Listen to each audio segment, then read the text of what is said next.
Assalamualaikum warahmatullahi wabarakatuh. A'udzu billahi minasy syaithanir rajim.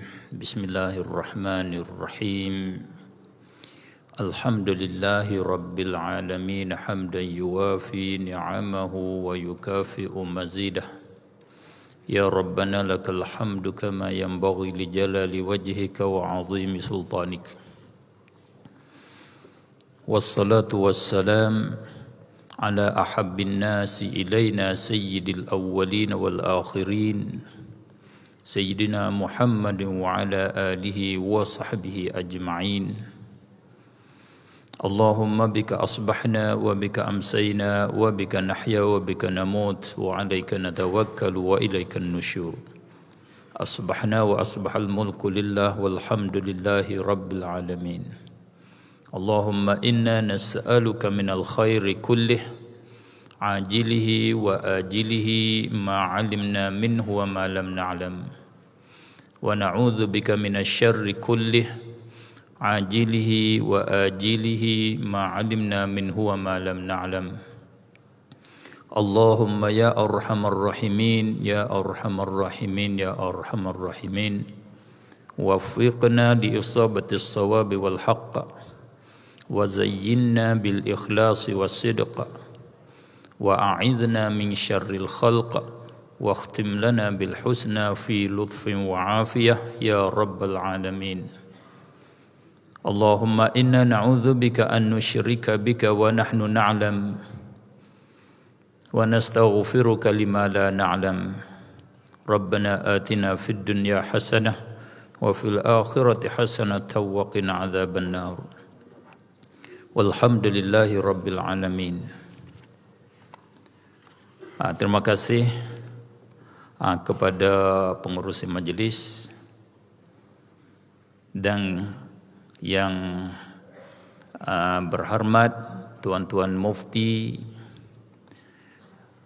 yang saya tak payah sebut nama satu persatu,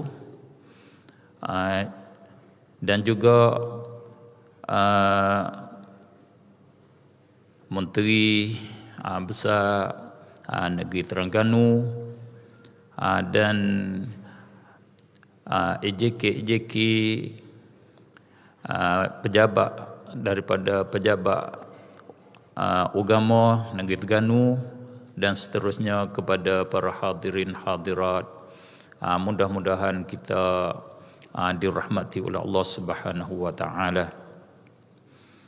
Yang sebenarnya saya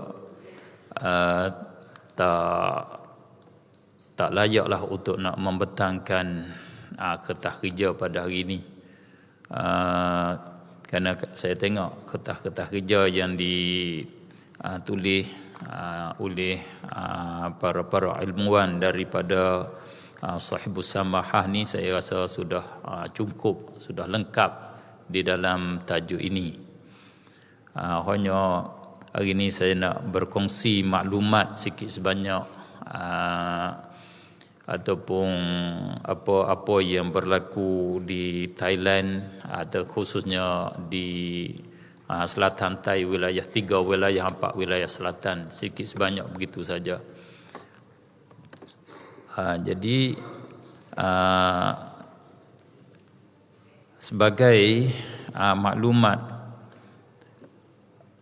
sikit sebanyak tentang negara Thai ataupun penduduk Muslim di negara Thai. Kita maklum semuanya negara Thai ini adalah satu negara bukan Islam. Majoriti penduduk mereka beragama Buddha. Peratusan tinggi 90% lebih daripada agama Buddha. Yang beragama Islam majoritinya penduduk 3 wilayah ataupun 4 wilayah selatan, yang berasal kata negara Islam asalnya dijajah oleh Siam itu saja, iaitu Petani, Jalan, Narathiwat dan Setun. Di 4 wilayah ni boleh dikatakan majoriti dia umat Islam. 80% umat Islam. Umat Islam yang lain lagi ke minoriti lah, di Bangkok, di Chiang Mai, di 70 negeri lebih di negara Thai itu, 4 wilayah ni sebagai majoriti umat Islam. Itu lebih kurang ada di dalam kertas tu persen-persen yang dibuat kajian oleh ahli akademik lah. Saya pun tak tahu persen yang sebenarnya, semuanya ambil daripada ahli akademik buat kajian. Lebih kurang begitulah. Kemudian yang penting hubung kait dengan tajuk kita pada hari ini, iaitu cabaran akidah di Thailand dan solusinya. Apa dia cabaran akidah di sana? Pengalaman saya khususnya, cabaran akidah di Thailand tidak begitu banyak. Cabaran yang terbesarnya adalah cabaran dengan akidah mujassimah. Cabaran selepas pada itu tak dikira besar, tak dikira berat bagi kami di sana, iaitu cabaran Syiah dan juga cabaran akidah Nasraniyah, Kristen. Jadi kedua-dua itu, iaitu Syiah dan Kristian tu, tak kira kata tak berjaya lah program mereka untuk Masyiah dan untuk mengkristiankan. Alhamdulillah, itu saya rasanya dengan inayah Allah, dengan jagaan Allah Subhanahu wa taala. Semasa saya kecil-kecil, umur belasan, baru belajar sekolah tadika, boleh baca bahasa Melayu. Di masa tu Kristian mari turun projek buat hospital di petani dengan bagi perubatan dengan secara percuma. Di masa buat rawatan tu, dia guna kaset. Di masa tu dia guna kaset cara agama Kristian tentang kelebihan Nabi Isa, tentang Nabi Isa nya anak Tuhan, dan dia bagi Injil bahasa Melayu, bahasa petani, seperti Al-Quran kita. Injil, saya pun boleh terimalah Injil tu. Saya baca dengan dia tulis dengan bahasa Melayu petani, Melayu tepatan betul-betul. Nak pergi ke mana, mari mana, makepo, dia tulis cakap Melayu tepatan betul-betul untuk mengkristiankan orang petani. Alhamdulillah, 40 tahun projek tu, program tu dia berjalan 40 tahun. Dia sewa tanah untuk buat hospital dia. Dia buat akad janji tu 40 tahun. Untuk menjayakan mengkristiankan orang petani. Alhamdulillah, kalau tengok dengan mata kasar, boleh dikatakan tidak ada seorang pun orang petani jadi Kristian. Tengok dengan mata kasar. Dengan cara ada orang buat kajian, tapi saya tak ada fakta lah, kata tak lebih daripada 40 orang. 40 orang di dalam masa 40 tahun yang orang petani berubah jadi Kristian. Rasanya orang Melayu tak ada rasanya. Boleh jadi penduduk petani jadi Kristian. Sampai ke hari ini, kalau kita pergi ke petani nak cari orang Melayu Kristian tu, boleh kata tak jumpa lah. Ada gereja dia di petani. Hotel besar di hak terbaik di petani, Hotel CS adalah ampunyanya daripada Kristian. Pekerja dia daripada orang Islam, orang Melayu petani. Tapi tak ada yang jadi Kristian. Alhamdulillah. Sebab tu tak jadi cabaran bagi kami tentang Kristian di sana. Dan juga Syiah. Syiah ni jadi cabaran yang tak berat sangat. Dia fokus kepada kaum yang bercakap bahasa Thai. Yang berbahasa Melayu di selatan ni tak pengaruh sangat, Tapi ada lebih ramai jugalah, ratusan ada. Tapi dia nak berjalan program dia tu tak begitu terbuka, tak ada sambutan daripada masyarakat. Ada satu ketika satu tahun itu dia nak menjalankan projek untuk mensyiahkan orang petani dengan cara besar-besaran. Dia buat ada projek turun buat majlis besar-besaran, ada hadiah motosikal, hadiah basikal, hadiah pitih kepada penduduk sana. Sebelum daripada dia menjalankan projek dia dalam itu, saya dan rakan-rakan cara buat solusinya untuk mengatasinya, saya mengadakan majlis ceramah dengan cara besar-besaran. Saya buat majlis puram dengan kawan-kawan saya tiga orang, jemput ahli penduduk 2-3 wilayah itu, khususnya wilayah Narathiwat, untuk hadir dengan ceramah. Keluar lebih kurang kalau tak sampai 10,000 orang pun tak jauh lah keluar mari dengar ceramah. Saya dan kawan saya betang betul-betul tajuk kesesatan Syiah. Kesesatan Syiah. Bila bentang pada malam itu, pagi besok apa kemah, apa susunan yang dirancangkan oleh ahli-ahli pendakwah Syiah tu dibakar habis. Batal lah program tu, dibatalkan. Mana tak berjaya lah. Itu secara kami ambil resolusi Syiah. Kami tak ada buat sendiri di sana, iaitu kita ambil cara bagi faham kepada penduduk, kepada rakyat, kepada ummah. Kerana kami tak ada kuasa di tangan. Kuasanya sebagai dakwah betul-betul lah. Cuma di sana alhamdulillah umat di sana dia masih thiqah yang tinggi kepada tuan guru. Bila tuan guru, pengkat tuan guru, dia thiqah lah.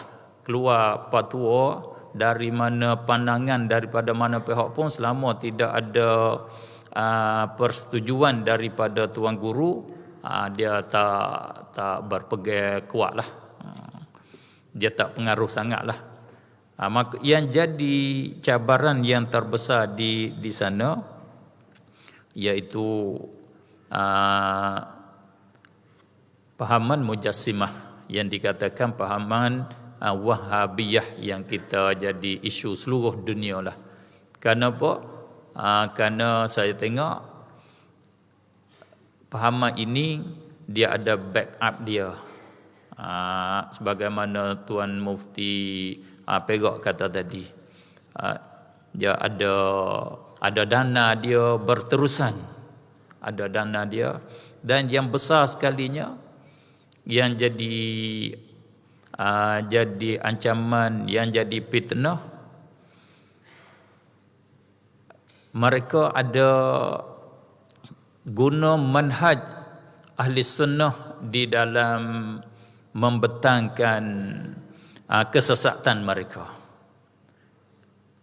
Mereka menipu daya di dalam membentangkan, menyampaikan kesesatan mereka dengan guna manhaj ahli sunnah, dengan gunanya Al-Quran dan Al-Hadis, dan ada fakta.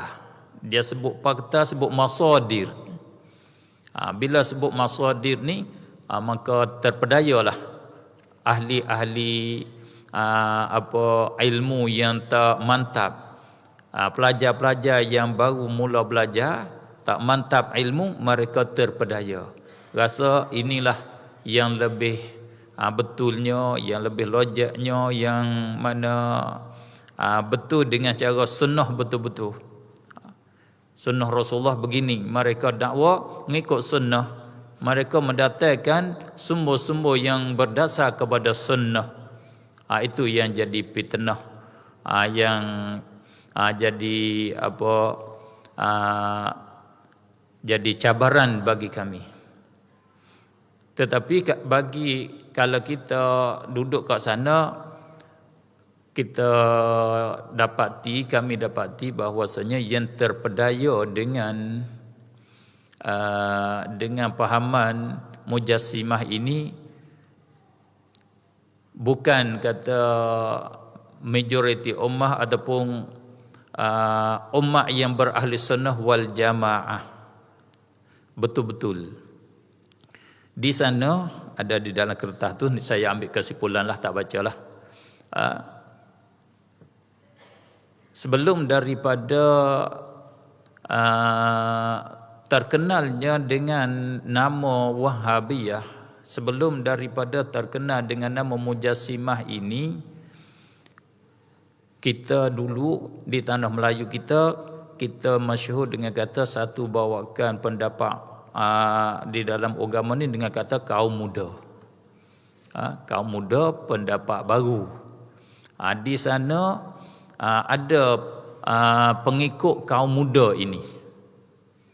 Pengikut kaum muda ini di masa yang dulu dia tidak bincang tajuk akidah. Dia bincang tajuk furu' saja. Tentang talqin, tentang kunut, tentang usolli dan tasbih di dalam rakaat, tambah wa bihamdih bid'ah, tak ada. Hak ada dalam sunnah subhana rabbiyal azim, subhana rabbiyal a'la, dan kenduri kematian. Begitu dia bincang tajuk itu saja. Dan hak paling besar sikitnya, tolak 3 jatuh 1, tolak 3 semuluk 1 kali kata. Itu perbincangan yang dulu. Kemudian berhubung dengan itu, datangnya dengan secara terus terang dakwah Mujassimah, bawa perkara sama serta ditambah akidah Mujassimah. Mereka yang beraliran dengan kaum muda ni lah terima ajaran, terima dakwah Mujassimah. Itulah hakikatnya. Adapun yang berasal dengan ahli sunnah tidak ada, tak banyak ada, kata 1% pun rasa tak boleh yang terpengaruh dengan mereka. Itulah cabarannya. Maka cara kami mengatasi, buat resolusi masalah cabaran ini, kami di sana kebiasaan kami sampai ke hari ini pun, umat di sana dia nisbah dengan kata baca buku tu dia tak tinggi. Sebab tu di sana para pendakwah ni tak banyak menulis. Tak banyaklah yang menulis. Oleh kerana menulis ni tak berkesan sangat, tak memberi faedah yang tinggi sangat. Di sana dia nak kepada keluar daripada mulut. Bila dengar daripada mulut, tu dia okey, dia terima yang itu. Sebab tu kami cara mengatasinya, mengadakan majlis-majlis ceramah, majlis penyampaian ilmu, buat kuliah selepas maghrib, dan kebanyakannya buat ceramah dengan secara panjang masa, pakai masa panjang selepas Isya, dari jam 9 malam lebih kurang 10 kat sini, sampai 12, kadang sampai 1 malam kami sana buat ceramah merata-rata tempat untuk menerangkan yang sebenar, menerangkan tajuk ini, bentangkan hujah-hujah kita, menunjuk hujah kita dan menolakkan hujah-hujah mereka. Tak banyak penulis di sana tentang untuk nak mengatasi masalah ni. Saya dapati pada masa yang dulu satu orang saja selain daripada Tuan Syekh Ahmad bin Muhammad Zain Al-Battani, mari belakang ni tuan guru yang dikenali, tuan guru Syekh Abdul Qadir bin Wangah Wakaf Budiskam, tuan guru bagi saya dan mertua bagi saya lah.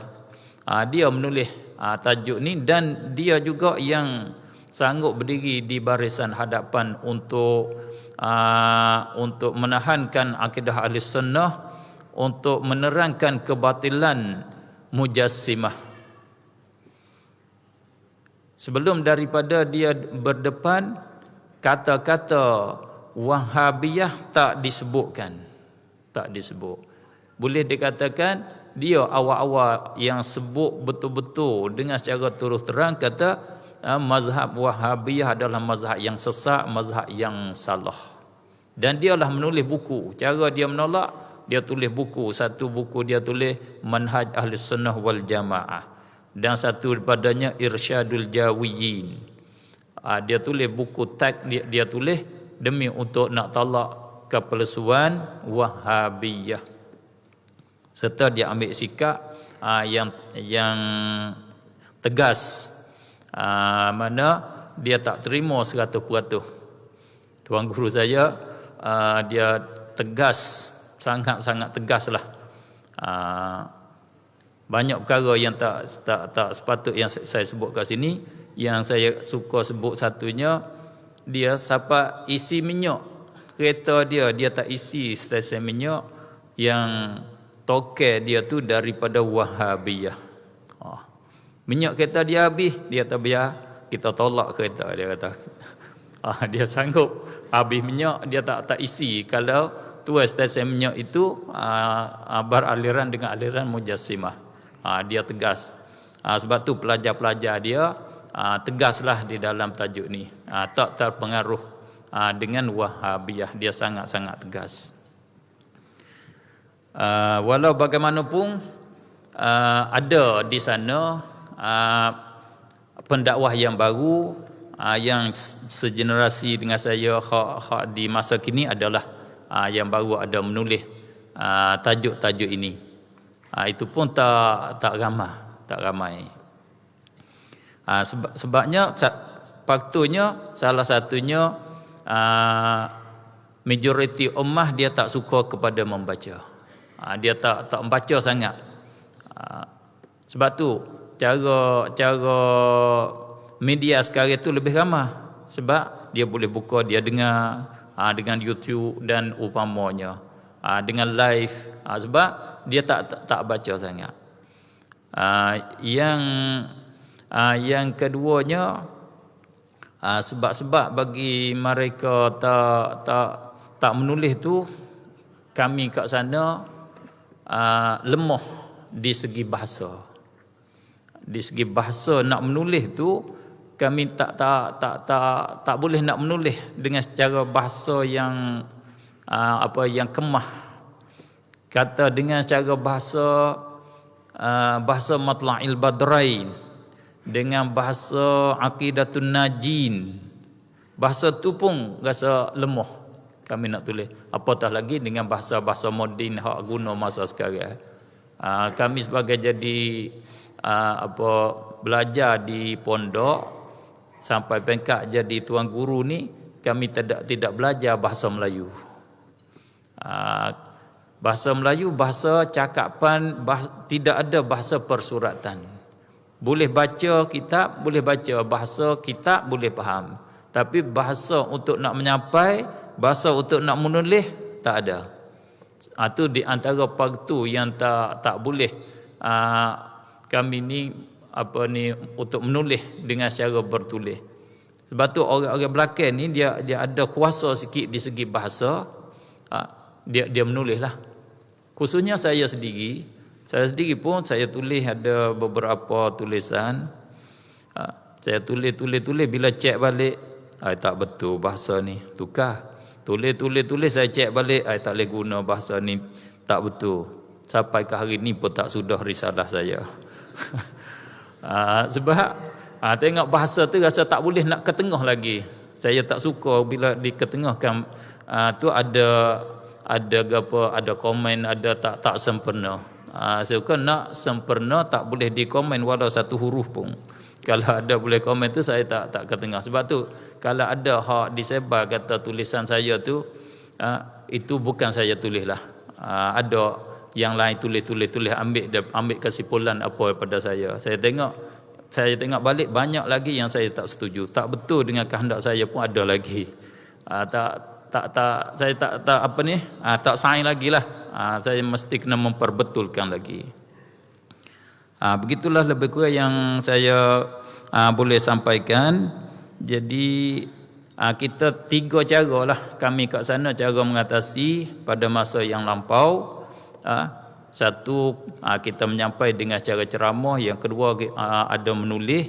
Yang ketiga, ada berlaku di sana buat cara perdebatan, buat munazarah ilmiah, buat diskusi ilmu. Ada berlaku beberapa kali. Tapi yang natijahnya nampak tak berkesan dengan secara munazarah. Oleh itu di hari ini masing-masing bentang di dalam media lah, dengan secara ceramah dan di dalam media, untuk menyampaikan dan untuk menolakkan. Walau bagaimanapun ahli sunnah wal jamaah di sana masih dibilang majoriti, masih boleh dipertahankan alhamdulillah, tetapi cabarannya masih bergerak dan masih masih ada kesan dia. Sebab kita maklum di sana dia ada universiti dia.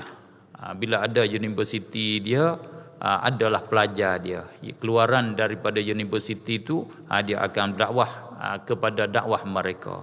Kat situlah sebagaimana Tuan Mufti kita Perak tadi kata, kita ni bukan kata satu saja cara kita nak menahankan, nak jaga akidah ahli sunnah. Kita kena ada backup kita yang dipimpin pemimpin agama daripada menteri ke, daripada raja ke, sultan kita ni mesti kena ada kekuatan.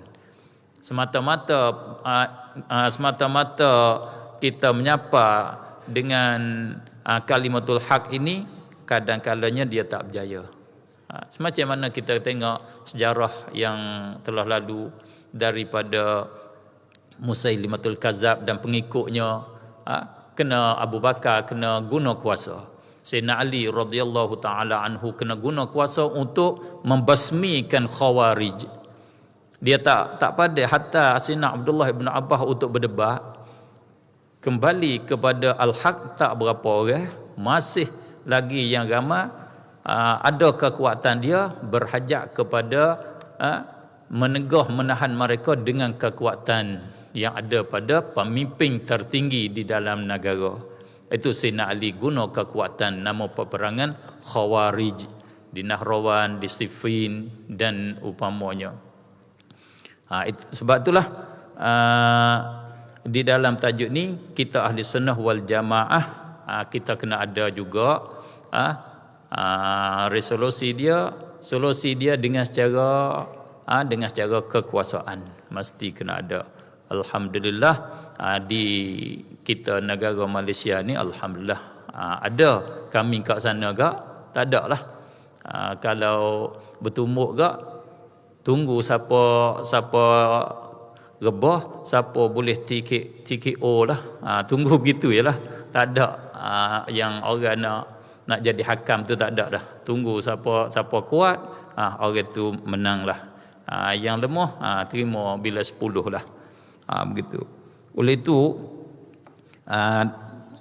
penutupan sayanya, saya kata sikit sebanyak perkongsian saya ini mudah-mudahan ada manfaat, ada faedah lah sikit sebanyak. Dan saya ingin bagi iktirahat ataupun bagi pengesyuran lah, bila sudah ada majlis seperti ini, syur kepada negeri Terengganu khususnya ataupun negeri-negeri yang lain, majlis ini sepatutnya diteruskan. Bukan 1 tahun sekali lah, kita buat banyak kali sikit setahun, buat boleh 2 kali ke 3 kali setahun, supaya kita nak demi lillah nak jaga agama Allah Subhanahu Wa Taala. Kita kena bertanggungjawab di dalam menjaga dan menyebarkan agama Allah di tanah air kita khususnya. Kita usaha menegakkan al-haq di tanah air kita lillahi ta'ala, berjaya di tangan Allah. Kita niat lillah untuk nak jaga agama Allah, sama-sama kita jaga tu. Oleh itu negeri Terengganu ni satu dah dia ambil pendirian untuk menjagakan akidah ahli sunnah wal jamaah. Teruskan majlis ini sebanyak mungkin. Kalau boleh 1 bulan sekali pun lebih baik, lebih baik. Karena ini dakwah Islamiyah, dakwah Islamiyah. Rasulullah sepanjang hidup dia tak ada kata setahun sekali Rasulullah dakwah, setahun 2 kali, 4 bulan sekali Rasulullah dakwah. Bukan.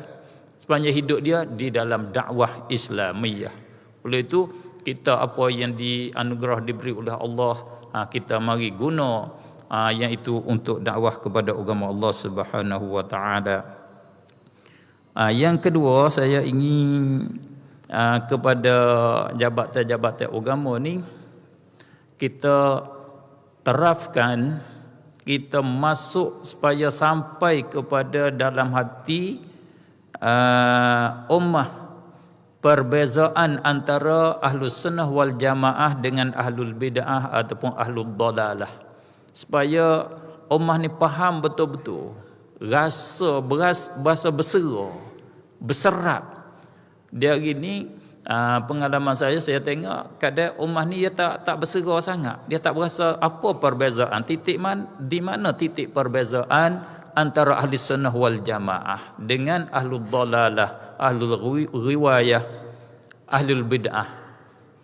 Dengan kita cuba kita dengan pengalaman mufti-mufti, sahibus samahah, kita cari ayat-ayat yang buat perbezaan yang mudah dipaham, mudah disebut, buat ayat pendek perbezaan antara ahli sunnah wal jamaah dengan ahlul dalalah. Kita tak sah ambil definisi yang ahli ilmu kita buat tu. Tu sangat susah. Macam kalau kita belajar sifat 20 ke, definisi ta'alluq tu siapakah hari ni pun susah nak faham. Talabus sifati amran zaidan ala qiyamiha bizza. Kena i'rab pula zaidan tu i'rab jadi sifat bagi maf'ul mutlaq mahzuh, adapun jadi sifat bagi zaidan macam-macam, pening tak tahu nak faham macam mana. Kadang-kadangnya yang juru menyampai sendiri pun tak berapa faham. Susah. Kita mari ambil kata pendek, kata ringkas, macam mana kita boleh buat kesimpulan itipati dia tu. Apa itipati? Talabus sifati amran zaidan ala qiyami habiza. Apa itipati ahli sunnah yang nampak titik perbezaan betul-betul. Kat mana yang jadi titik beza sungguh antara ahli sunnah wal jamaah. Bila orang sebut perkara ni, nampak itu bukan ahli sunnah tu. Begitu. Cuba kita buat majlis, kita bermuzakarah, kita ambil itu, kita sebar seluruh negara kita. Insya-Allah taala saya agaknya ada lebih berkesan. Dengan nama kita ramai, dengan nama kita seorang itu kadang dia tak berkesan sangat. Dengan nama kita ramai, insya-Allah taala ada kesanannya. Dan lagi pula saya kata untuk nak jaga yang ini pengalaman saya lah. Cara tabligh agama, cara dakwah agama, pendakwah masing-masing tu kita pasti kena ada sumber dia yang muktabar. Kita jangan lepas biar dia bercakap dengan secara dia nak faham macam mana dia faham begitu. Ini punca jadi munculnya kesesatan, seperti kesesatan sufiyah. Dia bercakap mengikut dia kan tak? Mana sumber? Tak ada sumber. Kita kena ada sumber. Dengan sebab inilah kita ahli sunnah, kita tak menyeleweng. Kerana ahli sunnah manhaj dia apapun dia panggil apa, silabus dia berpegang dengan masadir yang mu'tabar. Kita pun tak, kita belajar, kita tak tinggal Minhajut Talibin di dalam fiqh. Kita tak tinggal Tuhfatul Muhtaj, kita tak tinggal Nihayatul Muhtaj. Sebab tu kita tak menyeleweng. Tak menyeleweng. Di dalam akidah kita tak tinggal kitab Ahlus Sunnah wal Jamaah sebagai sumber kita. Sebagai sumber kita. Oleh itulah kalau kita buka open luah 360 degree, habis kita. Habis. Dia boleh selik. Begitu saja yang saya boleh sampaikan. Saya akan kata aqulu qawli hadza wa astaghfirullahal azim li wa lakum wa lisairil muslimin wal muslimat wal mu'minin wal mu'minat fastaghfiruhu innahu wal ghafurur rahim. Wassalamu alaikum warahmatullahi